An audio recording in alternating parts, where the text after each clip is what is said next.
as a summary, right? As a summary, what we have learned, right? So, course summary, next step. You have now completed the OpenClaw masterclass. Let's recap what you have accomplished. Created a secure Linux environment, isolated OpenClaw installation guidelines, setup and everything. Install Node.js, installed OpenClaw globally, configured an LLM, applied API spending limit, started the OpenClaw gateway, used the terminal interface, right? Created scheduled cron jobs, installed skills, integrated Surfer search API, learned about prompt injection and mapped reads to verb security, because this is the baseline, right? You have to know that. You now understand is OpenClaw is an automated layer, not an LLM, right?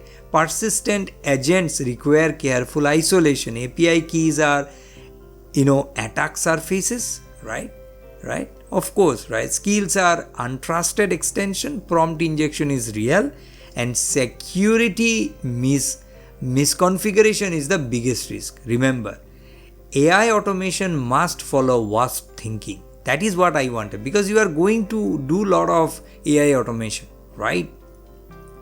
Production warning. Never expose it publicly, without a reverse proxy. Remember, these are terminology that we use. Use firewall restriction, use read-only API keys where possible, monitor logs, keep dependencies updated, separate development and production environment, Where to go next, right? Running OpenClaw with a local LLM, let's say Olama, right?